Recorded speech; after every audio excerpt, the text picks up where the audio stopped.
One of the biggest struggles for personal branding is overcoming imposter syndrome. Now, imposter syndrome can manifest in four specific ways. That is the perfectionist, the expert, the soloist, and the superman or superwoman. The perfectionist is somebody who won't launch because it doesn't look perfect yet. The landing page isn't right, the graphics aren't right, the colors are off. I'm not saying the right thing, the pricing is too much. The perfectionist will delay the launch because they don't think it's good enough. This is one of the biggest and most common forms of imposter syndrome, specifically when it comes to personal branding, because you don't feel valuable or you don't feel good enough. So, whatever you put out doesn't feel valuable or good enough. This is one of the biggest delayers of why people never actually launch their business, never start working on their brand. It's because it's never good enough for them. Another version of imposter syndrome for personal branding is the expert. This is the person who's always doing courses, always looking up tutorial videos because they never feel like they know enough to be considered an expert.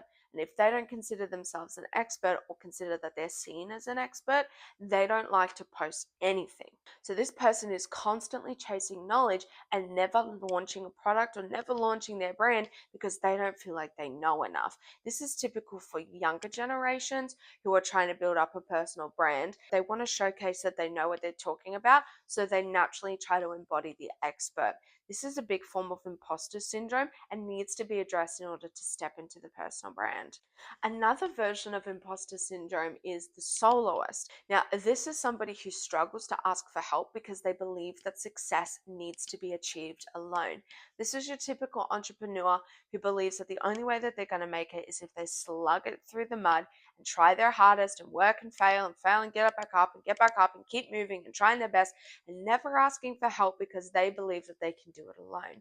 This is actually a form of imposter syndrome because they're too scared to ask for help because they think it shows weakness. If you want to build a strong personal brand, this needs to be addressed. The last form of imposter syndrome for personal branding is the superman or the superwoman. This is the person that overworks themselves in order to prove themselves. This is the person that's waking up at 3 a.m., the person who's slugging it, the one who's trying to show everyone that they're doing it and that they're valuable and that they're worthy, but they overwork themselves and very, very quickly lead themselves to burnout because they're afraid that if they don't keep going, that they'll never make it. Now, the biggest thing here is understanding that imposter syndrome manifests in many different ways for many different people. These are just the common four, but they need to be addressed in order to overcome it and really step into their personal brand. You know, there's a fine line balance between doing the work and falling into the flow, and imposter syndrome can force you into one or the other. Typically, though, it forces you into doing the work and ignoring your inner self. You bully or gaslight or push yourself into doing the work, and you very, very quickly lead to burnout and nothing actually launches. Now, these are my 6 steps to overcome imposter syndrome so that you can move forward and step into your personal brand. Firstly, is to recognize what form of imposter syndrome you have. Maybe one of the 4 I mentioned, maybe a different form, but the first step is awareness. Once you're aware of what your imposter syndrome is, you need to start reframing the negative self-talk. This can be limiting beliefs, this can be the ways that you speak to yourself internally, it can be thought patterns, could be behavioral patterns, but you need to reframe them so that you can step out of the habits and patterns. Tony Robbins says, where focus goes, energy flows. And this is really important when it comes to imposter syndrome, because when we're focusing on the negative self-talk, we're focusing on what's not perfect, we're focusing on why I'm not good enough and why people won't listen to me. That's the reality that you're going to experience. In order to overcome imposter syndrome, you have to flip the script to use your weaknesses as your strengths. For example, for the expert, instead of I don't know enough, you can flip that script to I have valuable insights that I can start sharing now. Instead of I'm not as experienced as others, flip that script to I have a unique perspective that I can share that others will find valuable and sets me apart. These flipping the scripts don't come naturally.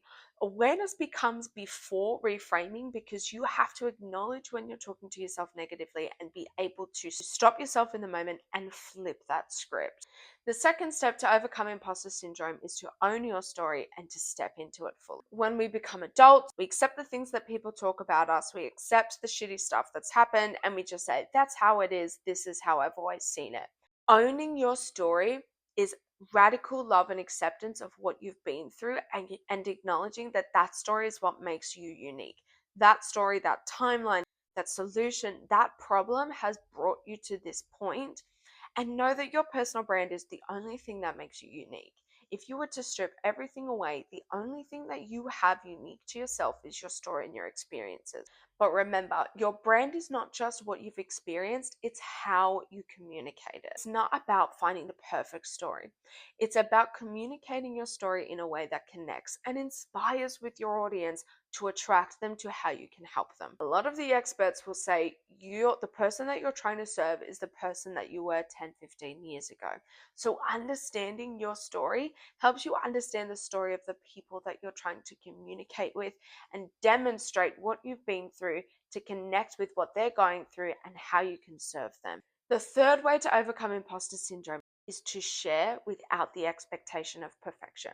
Calvin Coils keeps going on with FTJ, fuel the jet. And every time it comes up, I think I G.I. Jones, fuel the jet, right? It's just about getting to your end goal as quickly as possible. And that doesn't allow for perfection. Do you think millionaires will perfect their first step? No, they just did the work. It's not about it being perfect, it's about it existing. Building a brand, whether it be personal or a business, is not about it being perfect. It's about it growing over time, and your customers want to come along for that journey. The next step to overcome imposter syndrome is to gain testimonials or evidence.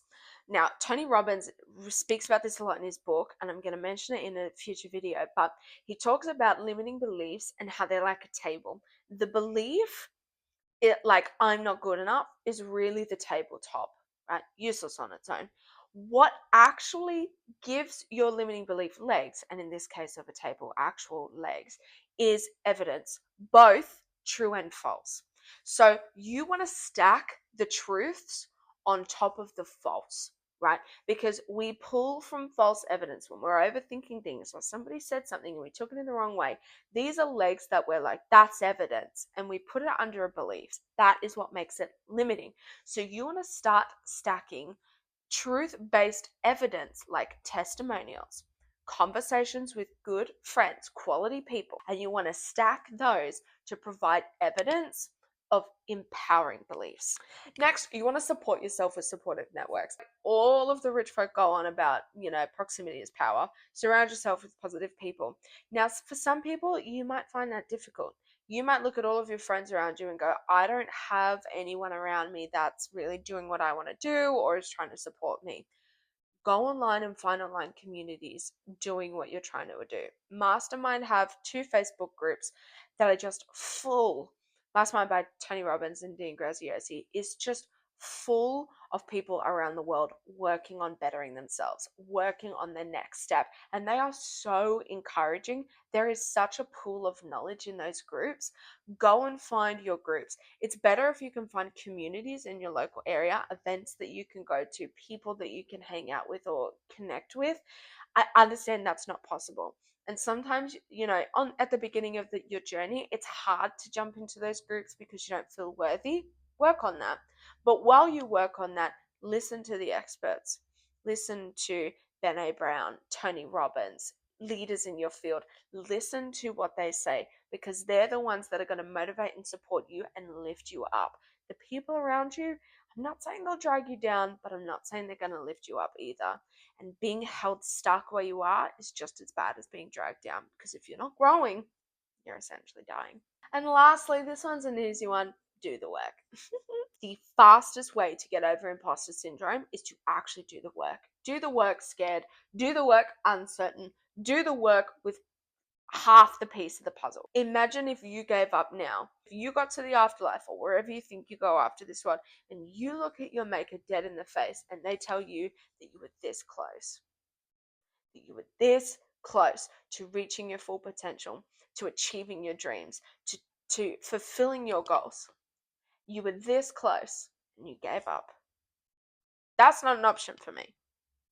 The only way that you're going to get this level of dedication, the only way that you're going to get the clarity and to move past the fear is to do the work anyway. The more you do the scary thing, the more confident that you become think it was Kim Barrett who told me this. If you're scared to do something, do it 3 times. No, Calvin Coyles taught me this. I think that's his last name.